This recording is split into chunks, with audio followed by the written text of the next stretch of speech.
First time ko dito sa Sitio Tangal, mga kapango. Kinabukasan, di ko akalain ito pala yung mangyayari.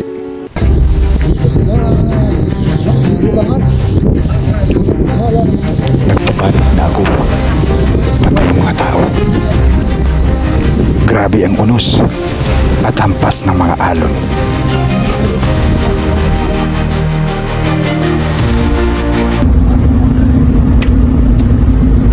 Dito na tayo sa Iba.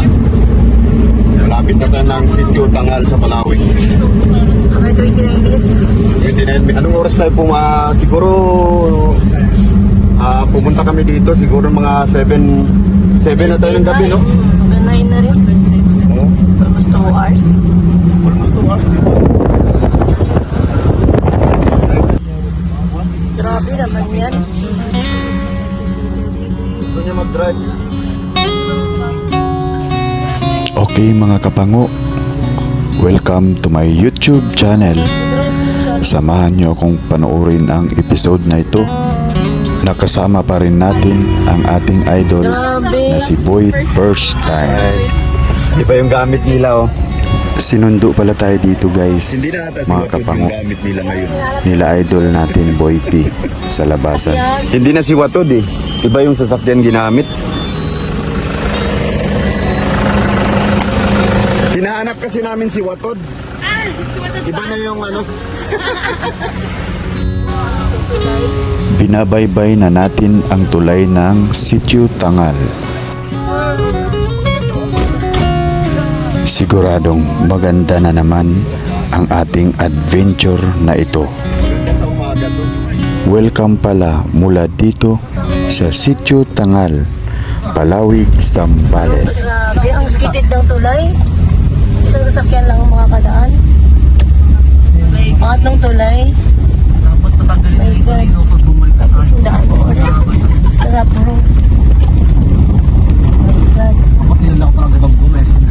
Di si Vinten ba naman? Shoutout nga pala dyan sa builder natin, Meron yan. Dudong dala kayong Laagan bawang marami. ng Surplus TV. My God. Dinadaanan pala natin ngayon medyo maputik at malubak na daan mga kapango. Hindi naman. Siguro. Bakit mahangin? At dumating na rin kami dito sa Sitio Tangal. Dagat ba yan? Oo, dagat. Dagat na to, guys. Mga halos alas 12 na ng gabi kami dumating dito.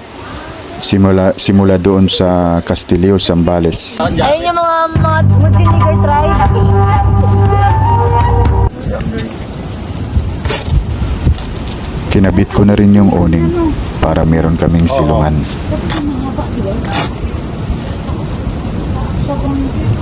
Nagmamadali na sila kasi bumapatak na ang ulan. Kuya Ink, matutuloy na yung makakasama ka sa mga girl lalo. Sa dulo, no? Dito sa dulo. May butas yan. Kaya wag na sa Shopee. Next time wag na Shopee. Saan na? Saan na ka nabibili? Sa altitude na sa Oo, di ba? Altitude out, no? altitude outdoor. Ang bilis lang, no? Biruin mo yan. First time ko magkabit dito.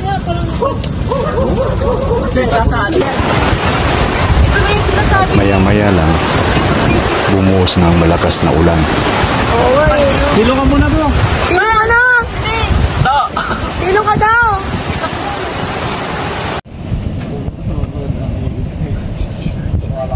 Dahil alas 12 na tayo dumating dito, halos gabi-gabi na.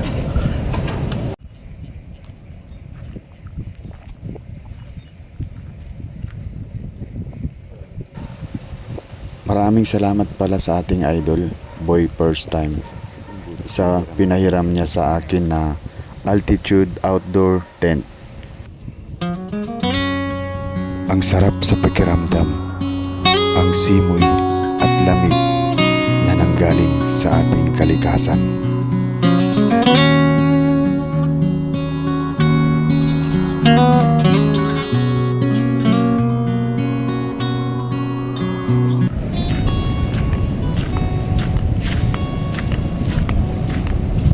Punta lang akong CR.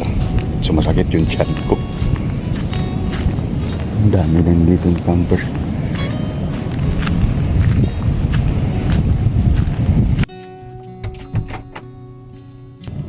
Sumakit kasi yung tiyan ko. Dahil nung oras na kami nakarating dito sa sitio, siguro mga alas 10 na ng gabi, tas bigla pang umulan. Kaya mag-share muna ako, guys.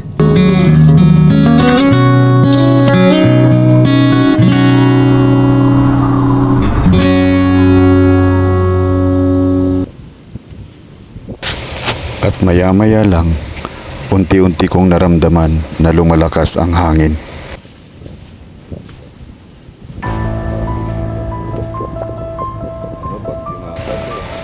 Ito na ata yung tinatawag nilang tribunada.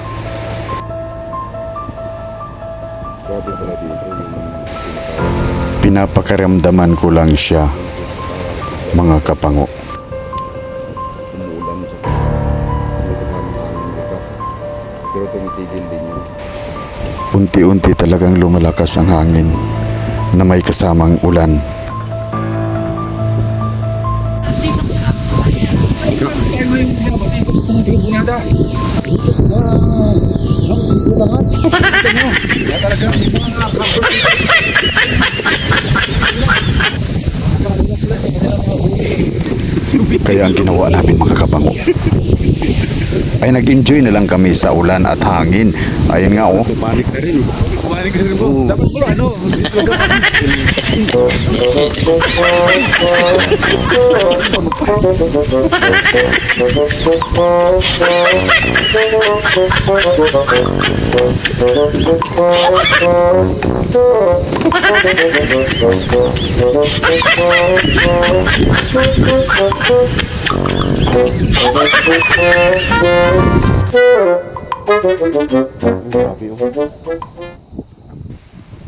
At pagkatapos ng aming biruan, ay umikot na rin ako dito sa mga ibang mga campers at tinitingnan ko yung mga setup nilang mga tent.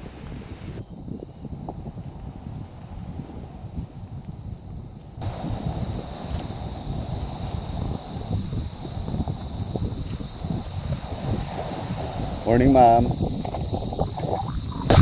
Hindi naman pala siya bagyo. Tribunada daw yung tawag doon. Kaya akala ko kanina magpapanik na ako eh. Dahil sobrang lakas ng hangin na may kasamang ulan. Pero normal na pala yun pag ganun. Yung mga setup nila. Morning, bro. Lakas ng hangin. Akala ko na bagyo na eh. First time ko lang din dito eh. Oo. Saan pa kayo niyan, sir? Inta. Kainta. Dito lang naman sa Castilleos lang, Sambales lang din. Ito yung tinatawag nila na tribunada. Normal lang pala to dito sa Sitio Tangal. Kaya yung nalaman ko, in-enjoy ko na lang ang panahon. Kahit bumagyo ka man o umulan, ay magpasalamat tayo. Dahil design na ng Panginoon yan. Parang buhay lang ng tao. Kahit anong hirap man ang iyong dinanas sa mga nakaraan, nakayanan mong lagpasan. Kaya kaibigan, huwag kang mainggit sa nakikita mo sa kanila. Ibahin mo ang pananaw mo sa buhay. Kung anong meron ka na wala sa kanila, hayaan mo na. Basta ang importante, na buhay kang tahimik at payapa. Life is good all the time.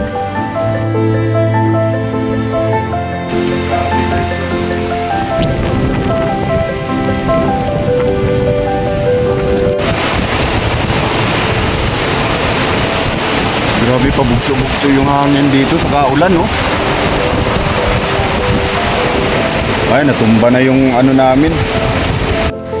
I-enjoy mo lang ang buhay habang may natira ka pang panahon dito sa mundo ni Bathala.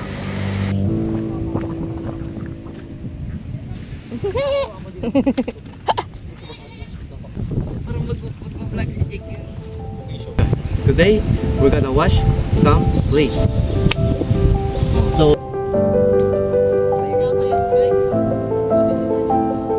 Para malagay mo yung mga kutsara. tubig.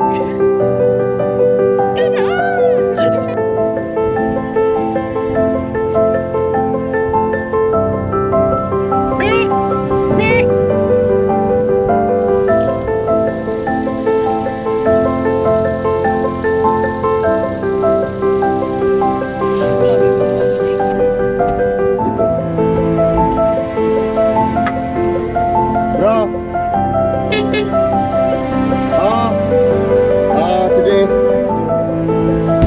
Uwi muna ako at babalik ako mamaya o bukas ng umaga. Check out na kami, ma'am. Yes, ma'am. Tapos, kanan tayo.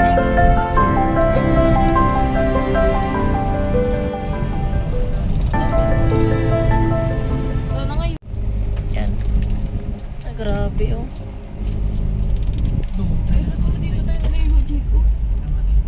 Katakot oh. Liit ng ano. Dagat no.